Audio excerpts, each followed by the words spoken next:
In today's video, we're going to be talking about the Patriots' secret weapon that is expected to start at the defensive tackle position this season. Christian Barmore, defensive tackle out of Alabama, second round rookie, should have been a first round rookie to some other team, but fell to us in the second round, absolutely snatched him up. And I'm going to be going over some footage in this video with you guys from the Giants game that might have flown under the radar because they weren't officially sacks. But we're going to break those down and just show you guys why I think he is going to be a force this upcoming season for the New England Patriots as a rookie. He's a beast. He's a beast from what I've seen going over the film to make videos for you guys. I've been able to see just some of the plays that he's made that, again, would fly under the radar. I'm very excited to talk about him today.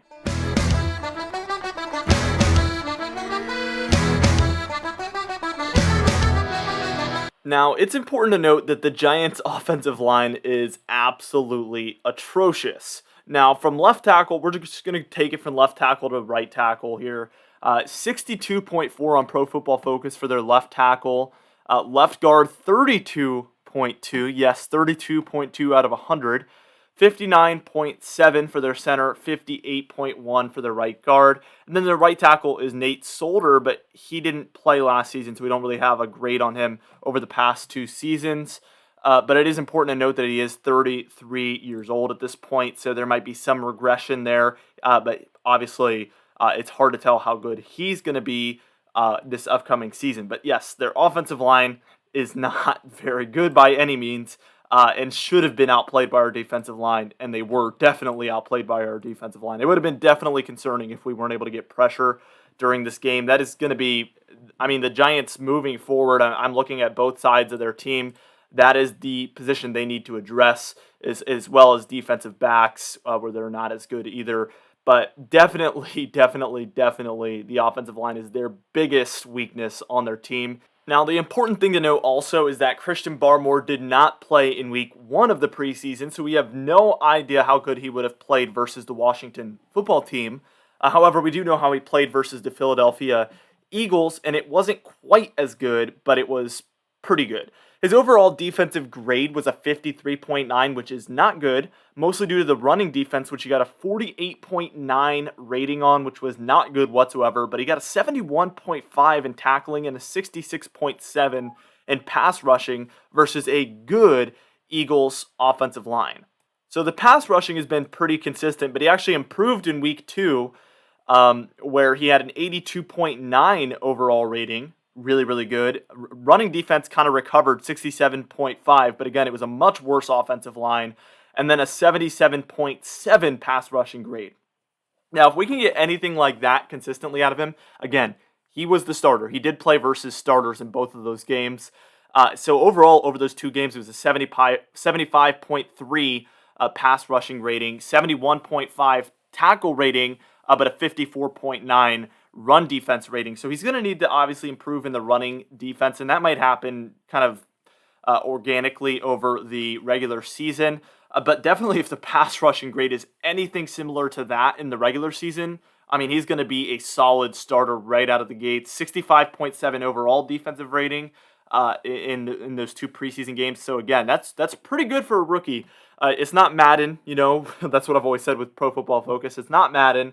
A 50 or 60 isn't as bad as it is on a game like Madden. In real life, it's not as bad. That's more, 50 is not so good. 60 is in that good territory. 70 is really good. And then 80s and 90s is absolutely elite. So to be averaging 75.3 on pass rushing is already really good. Like really good, according to Pro Football Focus. So let's go over some clips now. Now, keep in mind, Christian Barmore is number 70 here on the Patriots. Keep that in mind as we go along. On this play, again, doesn't show up on the stat sheet. He blasts past that left guard and nearly gets the sack. I think it should have been half a sack for him, half for Uche there, who also had a monster game, by the way. but he isn't really a secret weapon because the times he's come in the regular season and then the preseason, it hasn't really been a secret. I think Christian Barmore has flown a little bit more under the radar. Look at how he just works against that left tackle. Again, veteran left tackle. This kid is coming in and absolutely just dominating these offensive linemen here on the Giants, which we're going to face teams with offensive linemen of that caliber. So this is realistic to expect that he could play like this at times during the regular season. And we had some defensive linemen that could not do things like this against their offensive line. So it does mean something. A lot of people are going to be like, oh, well, their offensive line sucks. Well, why didn't we see, Dietrich Wise Jr. dominating every single play? I don't know. But Christian Barmore did, and look how he jumps up to try to make sure he doesn't pass it. I mean, there's a lot of good things to love about this play. Really, really cool to see from him. I mentioned this in my breakdown of that game, by the way, which you can check out on the channel. Now, this second play is also another really good one by him.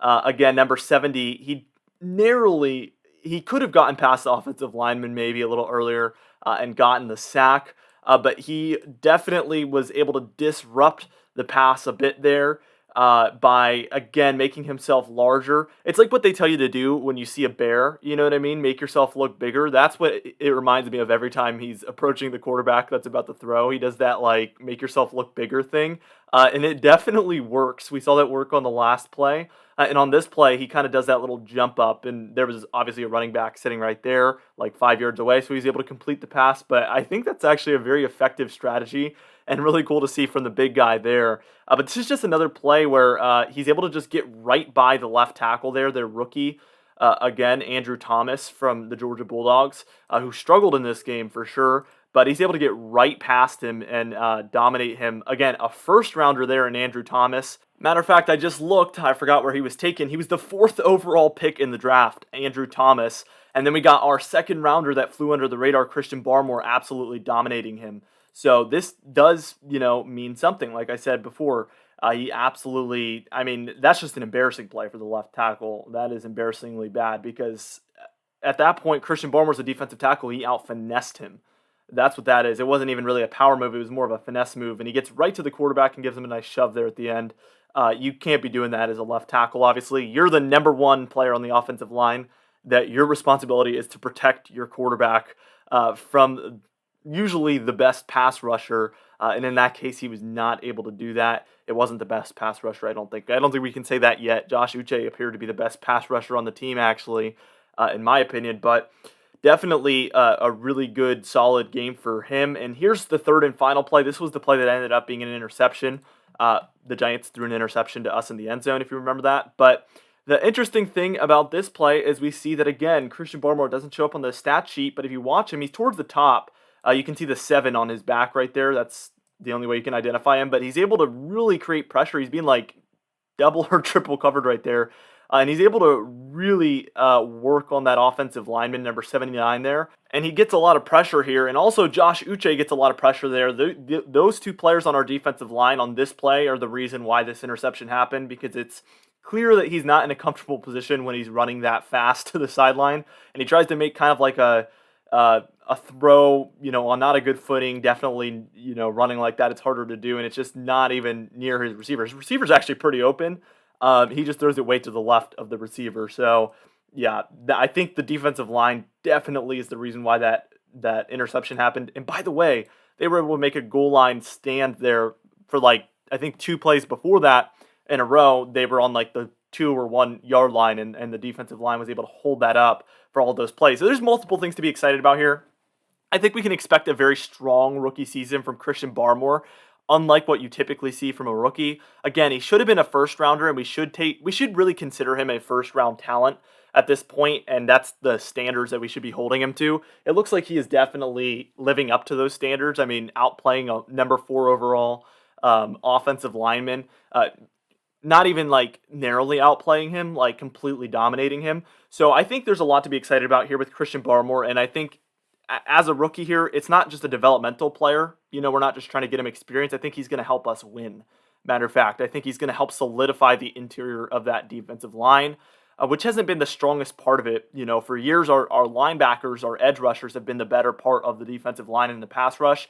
But I think Christian Barmore gives us a little bit of a different perspective on that defensive line, more of an interior pass rush, interior run blocking. Like, he's just going to be able to really just solidify that middle of the defensive line in a way where he's dominating the offensive line. And I don't really see him getting, pushed over completely. He's going to help the run game a lot too. I think he's going to really pick up the slack in the run game and turn that around for sure. Just because of his size and his strength, he should have an easy time dominating in the run game as well. Not only the pass rushing game, but the run game as well, which is going to be important for sure to stop the run as well. That's been something we've struggled with for the past few years, even in the years where our defense was really good, like the Boogeymen back in, what year was that? 2019. The pass rush was really good. The pass defense in general was really good. The run defense is where we struggled. If you remember that Browns game where they just had the huge runs, and we made them fumble a few times on some big runs, and we kind of made up for that. But yeah, the run defense was not so hot that year, and I think we're turning that around with the culture we're trying to build and with the players we're bringing in. Super exciting stuff. I can't wait to see Christian Barmore play, probably more situationally. I think Devon Godshaw could take some of those defensive tackle snaps as well, for sure.